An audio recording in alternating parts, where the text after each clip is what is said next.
Hi, my name is Charles Lee, and today I'm going to talk about curvature. From the previous lessons, we've learned that the vector value function r of t can be used to represent the movement of a particle. And we can use tangent vector t of t and the normal vector n of t to represent first the tangent direction of the particle and the vector that is normal to the tangent vector. And also, we have r prime of t equals v of t. V prime of t, v prime of t is a of t, which is the acceleration. And therefore, we can refer r prime prime of t equals to a of t. But the question is, the parameter t is not always the time in real life. It can actually be a function of time. The t here is a random parameter. It's arbitrary parameter. For example, if it's like t equals t naught, where t naught is the actual t in real life, the particle can be moving in different velocity. For example, it's moving pretty fast in this time period, but slow down in this time period. So the velocity is not uniform according to time. That's the problem. We have to find something that is easy to measure in order to investigate how sharp the particle turns. And how when we talk about how sharp the particle turns, we're actually trying to find the normal vector that is perpendicular to the tangent vector or the direction that it's going.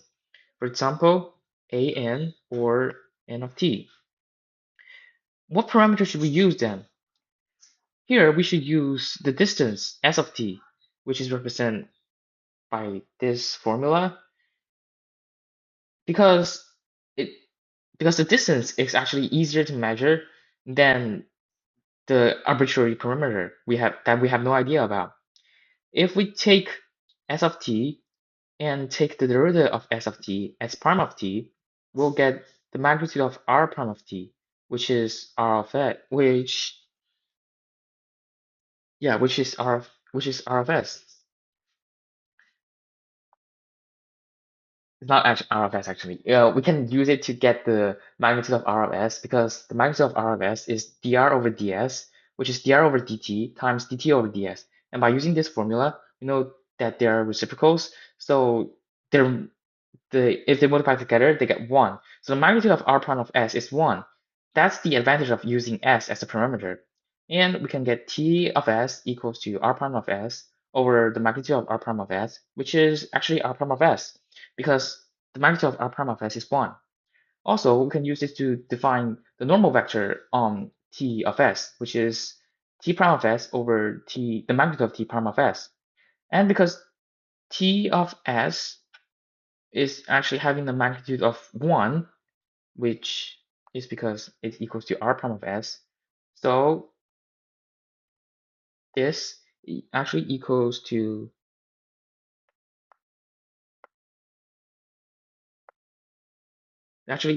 t prime of s itself. And what is t prime of s? It's actually r prime prime of s. Okay, so what does these vectors have to do with the curvature?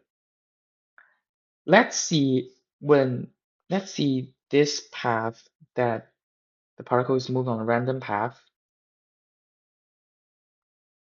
It starts from P, which is S naught, let's say, and it move to Q, having different tangent vector according to S.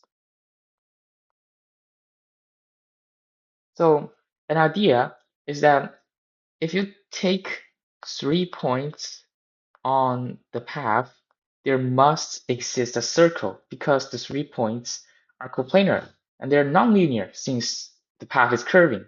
If it's not curving, then, well, we have nothing to investigate then. So as long as it curves, there must be a circle that goes through these 3 points.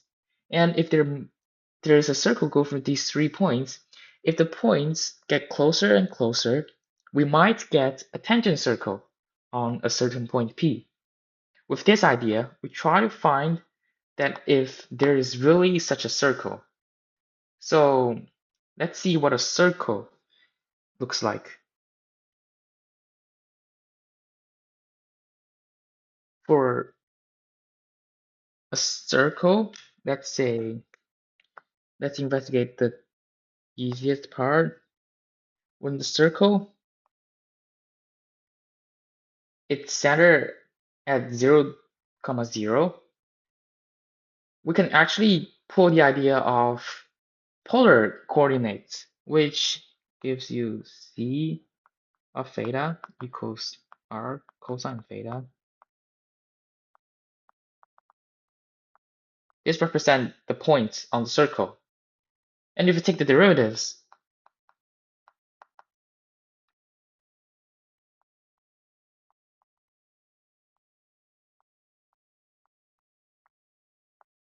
and c prime of theta,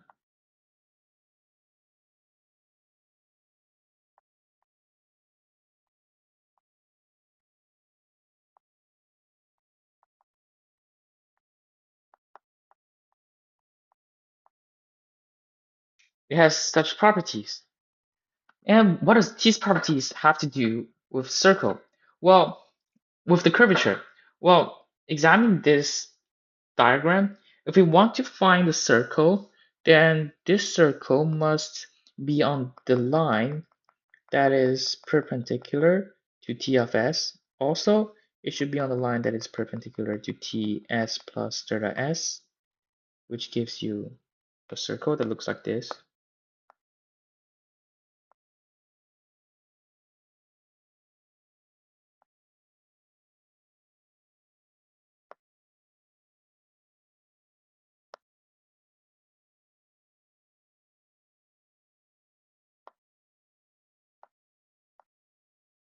Here,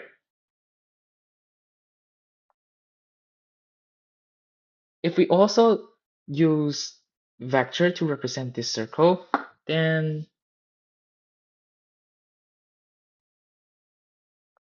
we actually have n of s on this direction, because from here we know, from here,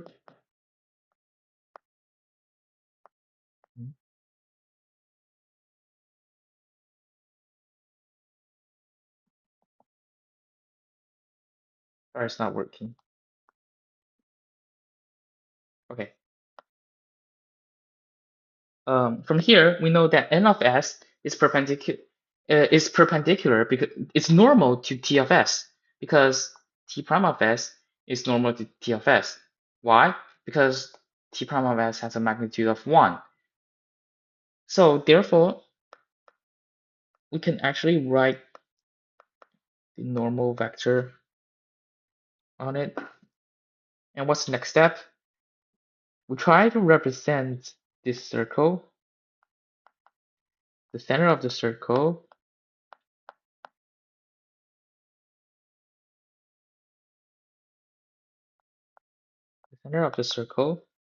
is equal to P times the magnitude of R, of course, because n of s is a unit vector, which is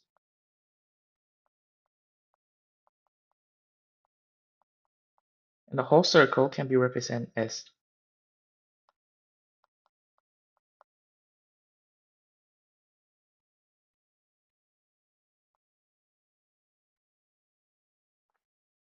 so here. It turns out that if we take the Taylor expansion for the second degree of the vector value function, or here should be R of s, not R prime of s, but R of s. If we take the Taylor expansion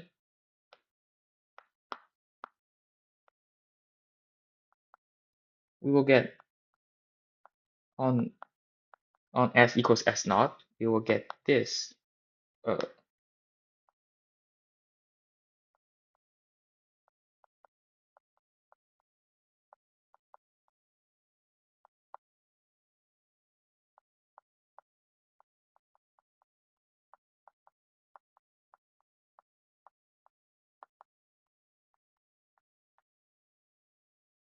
and for c of s, we get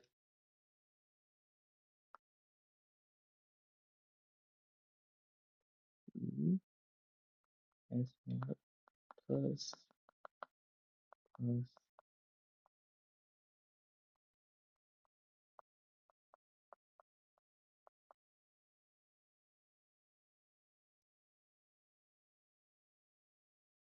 So what's the next step? We examine this theta here.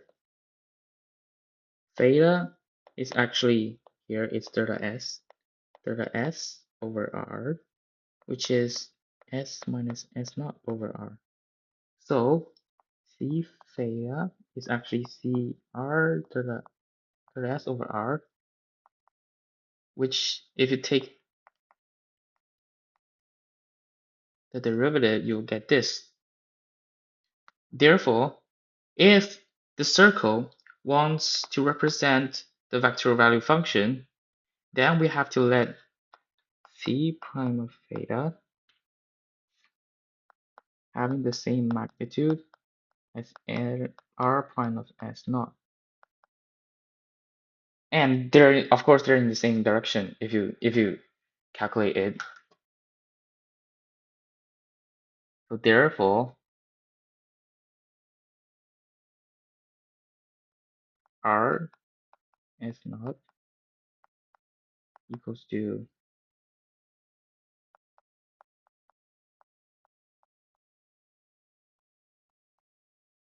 and what's the magnitude of c theta? It's r.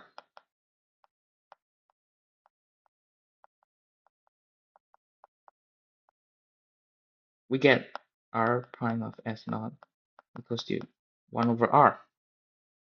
The magnitude of r prime s naught equals to 1 over r. If we want to use a circle to represent this path. So therefore, we can actually, when we examine the curvature, we are examining this. And what's the magnitude? And what's so special about this n prime of n of s? N of s is actually determined by t, which is r prime prime of s. And so here we get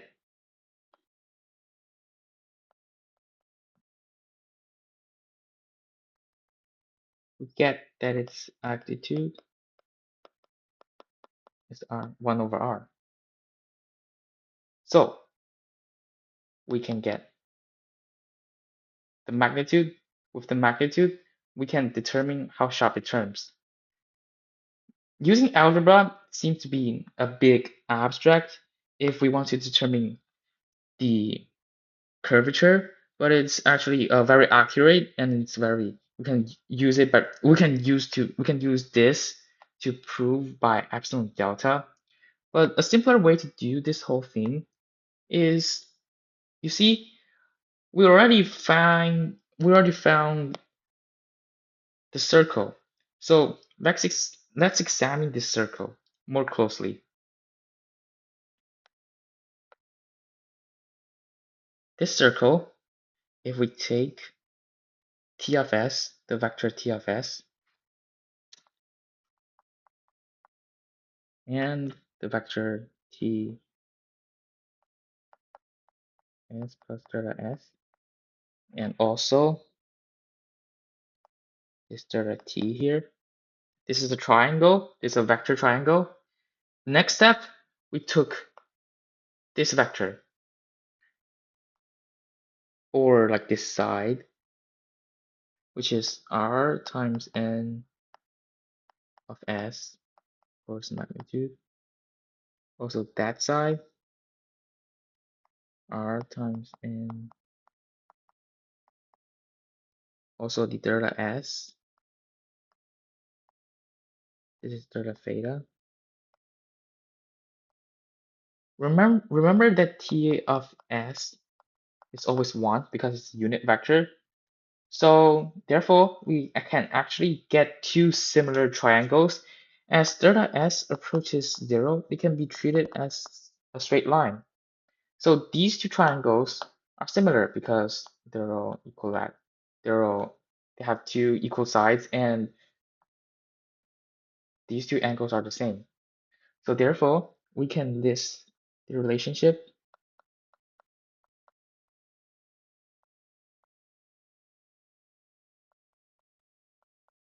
equal to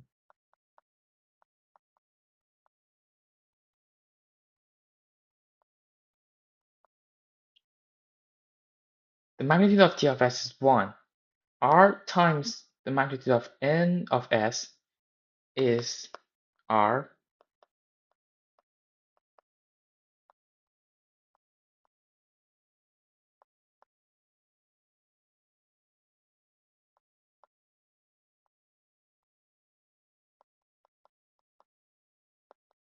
Therefore, we get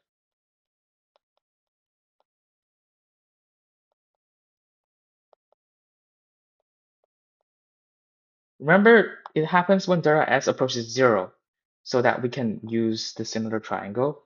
So therefore, limit delta s approaches 0, the magnitude of delta t over delta s equals to 1 over r. What happens is delta s over delta s is of course r prime, sorry, t prime of s.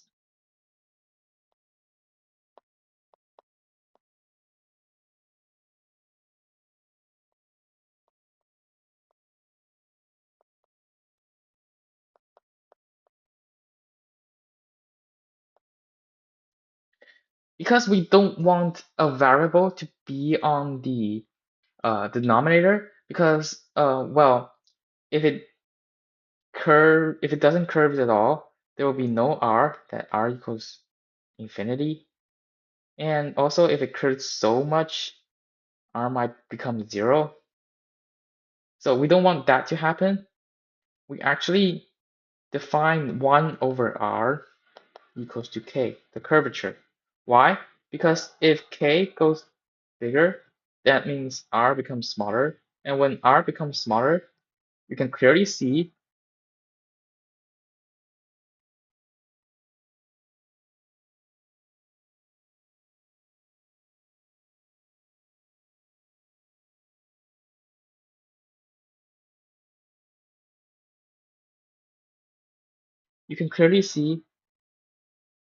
when r goes smaller, when k gets bigger, you can clearly see r gets smaller and it turns sharper and sharper.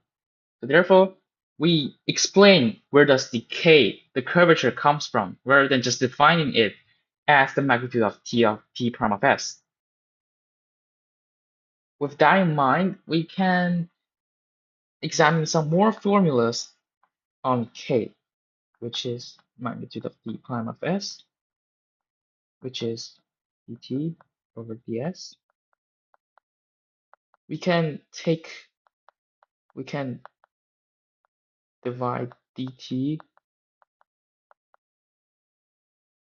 on both the numerator and the denominator. We'll get it equal to t prime of t s prime of t, where t is any parameter. And what is s prime of t? Recall it from here. We can know that the magnitude of s prime of t is actually the magnitude of r prime of t, which gives you formula t magnitude of t over r prime of t is the curvature. Also, in physics, we knew that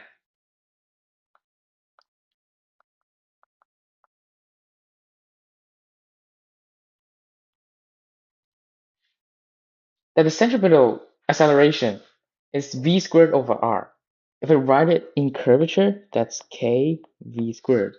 So therefore, k equals v squared over a centripetal, the centripetal acceleration, which which happens to be defined by a times n of t, of course, which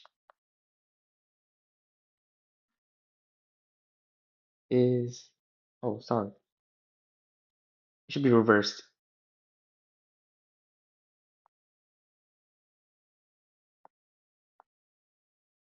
So k equals an over v squared, which is a dot n over v squared, which is, this is a sine theta. So this is a cross v over magnitude of v times v squared. So it's a cross v, the magnitude of a cross v over magnitude of v to the power of 3. And we know that the acceleration is r prime prime of t, v is r prime of t. So therefore, we get,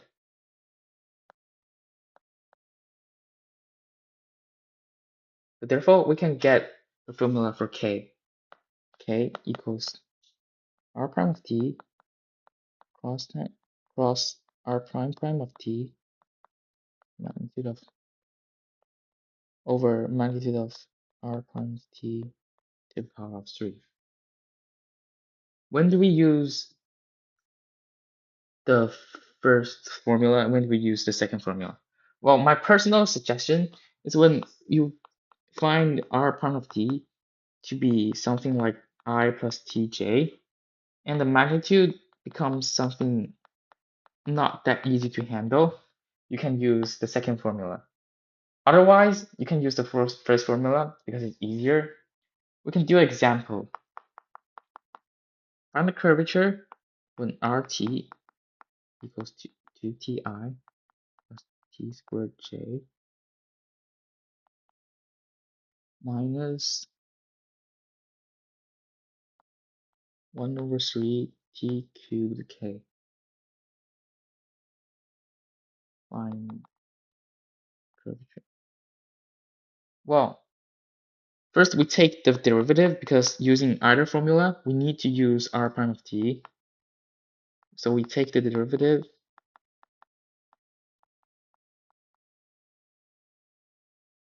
and the magnitude happens to be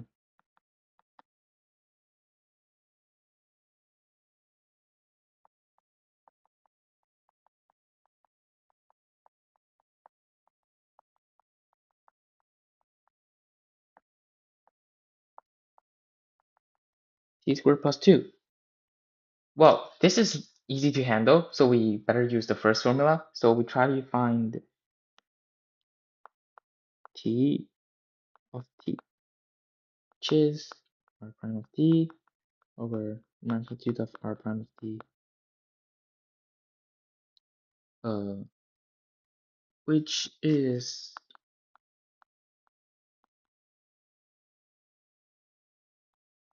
1 over t squared plus 2, 2i plus 2tj minus 2 squared k, and then we find its derivative.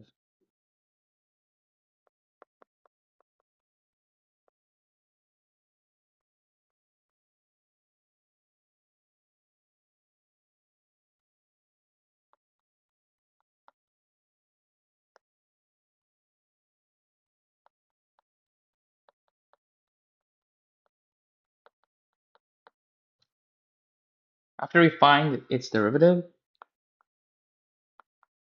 we find its magnitude, which is t squared, 2 over t squared. So k equals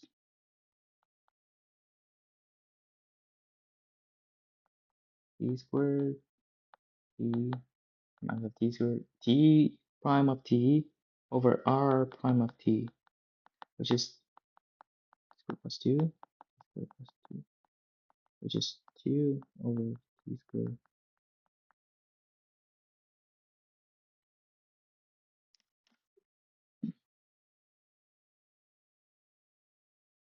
And why is it so easy to use in real life? Because, well, if you know the relationship between r and curvature, we can actually use it to find the centripetal acceleration, which still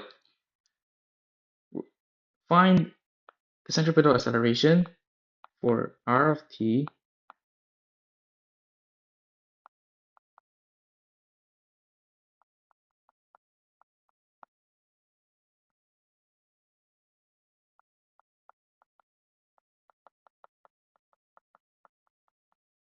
for the same vector value function.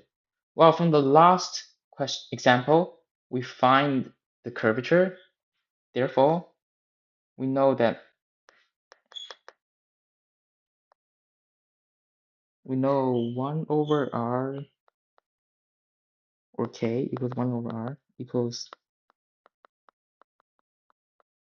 well, we know that an equals v squared over r, or v squared times 1 over r.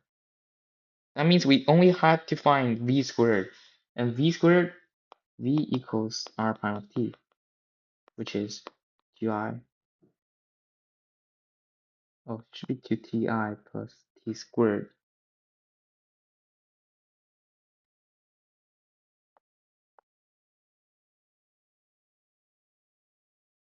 Two ti plus t squared j minus 1.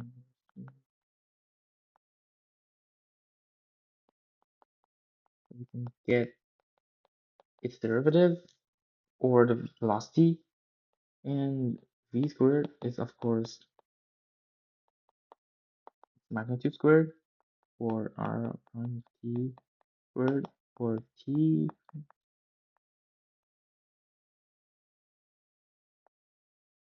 Therefore, an equals t prime t squared plus 2 squared times 2 over t squared plus 2 squared, which is 2. Okay, so that's the relationship between k and between curvature and the circle with radius r.